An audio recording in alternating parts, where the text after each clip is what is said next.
Wendy here. Thought it was time to do an updated no-knead turbo bread recipe video demonstration.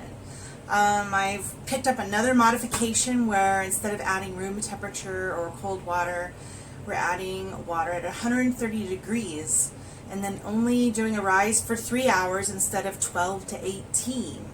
So you can have bread the same day or even within just a few hours of when you actually start your dough. It's very forgiving recipe, and I'll just take you through the steps. So what I have here is I live in a tiny home, so I have a very small workspace. This is the extent of my entire workspace. And what I have in this bowl is about a teaspoon of salt and 1/4 teaspoon of yeast. And I'm going to put in 3 cups of flour. You can use bread flour or just regular flour or organic flour. This is white flour though. If you do whole wheat, you will need to you'll have to go maybe a cup of whole wheat, 2 cups of white, and then go up to a full teaspoon of yeast, because wheat flour does not have the same gluten ability, and it needs more help from the yeast. So we're going to just do 3 cups of flour. Oops, skip it here. Alright, throw in my other dry ingredients there. Just give it a whirl with my knife. And then you add 1.5 cups of water at 130 degrees. I have a water boiler that has a thermostat, a thermometer on it, so I know exactly how much what the temperature is, and if it gets too hot, I add cool water to cool it down, to get it down to 130.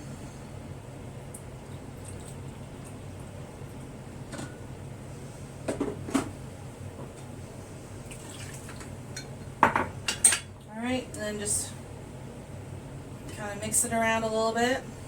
You want to get it, the water fully incorporated into the flour.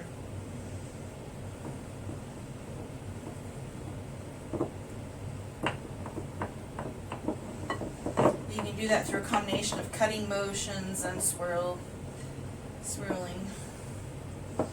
Even press down a little bit to try to get the moisture all the way through.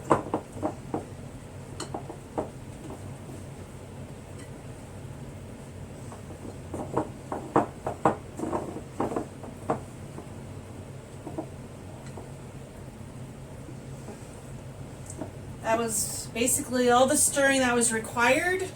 This is what your dough looks like at this point. All you do is cover it with some plastic wrap, set it in a draft-free place for 3 hours, and then you're ready to bake. You can also do dinner rolls with this same dough. We accidentally made too much dough. Well, what happened was my husband was following my shadow directions from outside. He put in double the water. So I said, well, there's an easy fix, just add more flour. So we just doubled the recipe and made dinner rolls. So maybe I will do that sometime, but anyway, that's it. That's all you do for 3 hours, and then you come back to it. Okay, see you later. Okay, the bread's been rising for 3 hours. It's time to turn on the oven, give the dough a turn, and once the oven is actually fully preheated, it's ready to go into the oven. So I'm going to move my dough aside. I'm going to set my oven to 500, and I'm going to preheat my dish. Now this is a casserole dish and a meal Henri. You can also use a cast iron dish. Anything that has a handle that will not melt in the oven. So if you have something that has a plastic handle, don't use that. But the reason why you need a covered dish is because the lid is going to hold moisture in with the dough, so it gives it some steam. The reason why the professional bakeries are able to turn out such a crunchy crust is because they actually have misters going on in those professional ovens. So you need to hold the moisture in for the first half hour of your baking time. And then you take the lid off for the last 15 minutes and let it crisp up and brown up on the top. So I'm going to set my oven to 500. Once I put my dough in, I will turn it down to 450. You set it at 500 because you lose so much heat as soon as you open it up. And I'm going to put in my lid and my container separately. Alright, and then what we're going to do is we're going to switch over to our work center. And I'm going to do a little bit of turning with the flour and get it onto a plate with some parchment paper. It's going to actually be baked in the dish on parchment paper because then it makes it so it's really easy to clean afterwards. Alright, so I'm just going to set aside my plastic wrap since I'm going to reuse it. I'm going to throw a little bit of flour in here.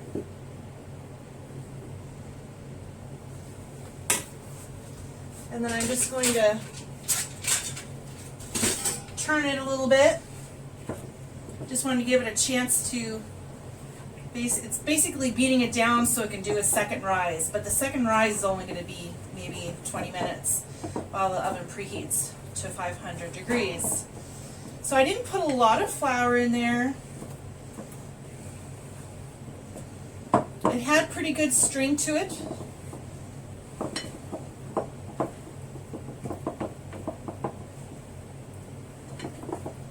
Okay, maybe just a little tiny bit more of flour.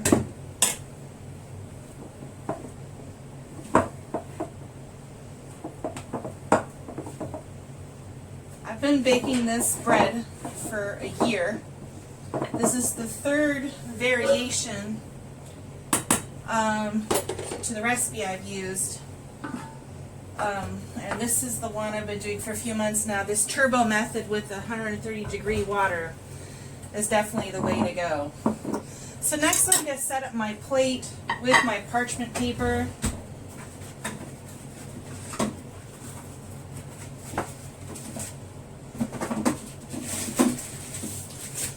And you want to make sure you use quality parchment paper, not wax paper. Make sure it's actually parchment paper,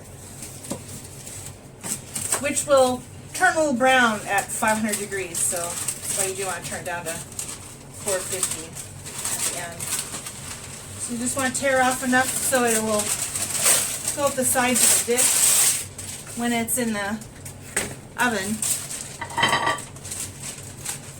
Put it on your plate. We're just going to turn the dough out.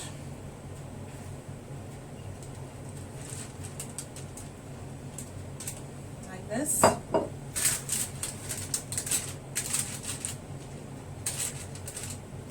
Going to recover it with the plastic wrap so it doesn't lose its moisture. And then I'll be back when I go to put it into the oven. Okay, it's time to get the dough into the oven. I'm going to take my dish out and then show you how I place it in the container.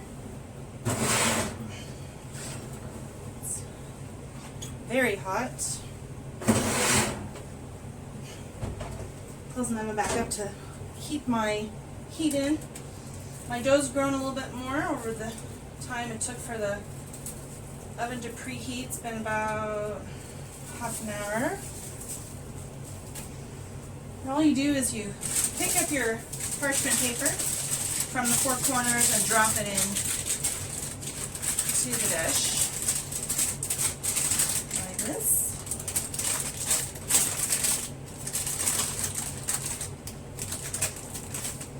Alright, and then I'm going to show you how I get it into the oven.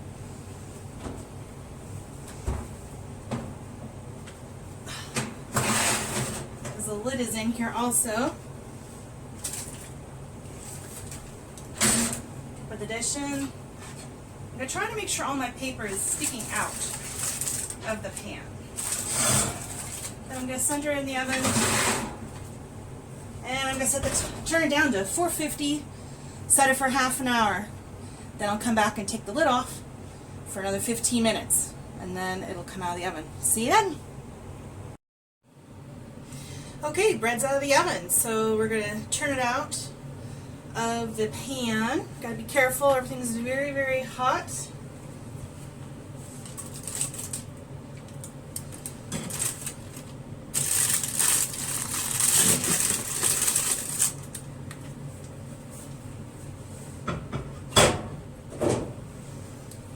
And then just peel your paper off.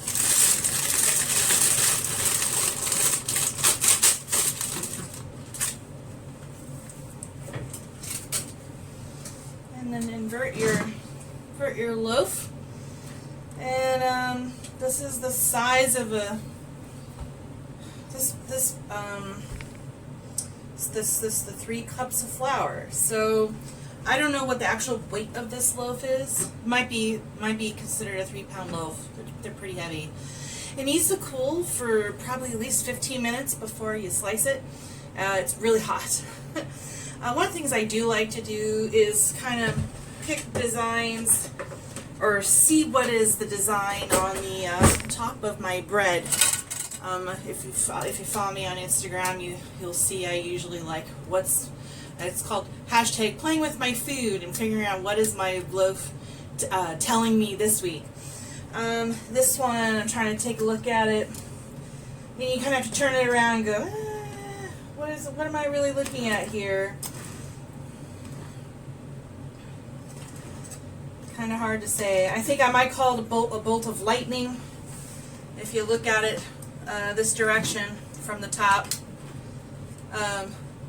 this is the sky and a bolt of lightning coming down to earth. So maybe, I don't know. I never cut slits in my loaf, in my dough. They usually recommend to do that. It gives the moisture a place to escape. But I like playing with my food, so I never cut a slit, and I just wait to see what the cracks do on top just for fun.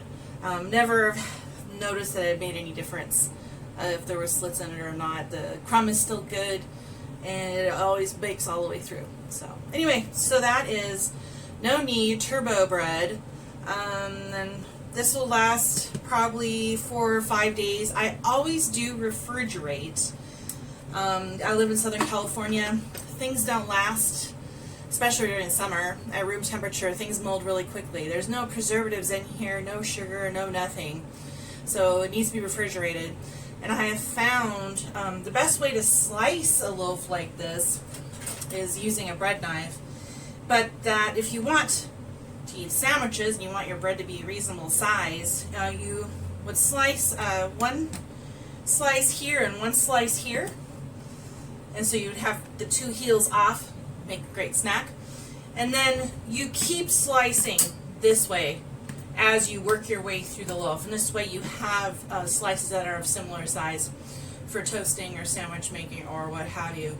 But I wrap a piece of paper towel around the cut portion, because what happens is there's a lot of moisture inside this loaf, and the paper towel gives the moisture someplace to go, and also helps keep the cut edges a little bit softer, not totally drying out. So if this was the 2 sides that I cut, I would then take this piece of paper towel and I would keep it around these 2 sides, and then I keep it in a 1-gallon storage bag in the refrigerator.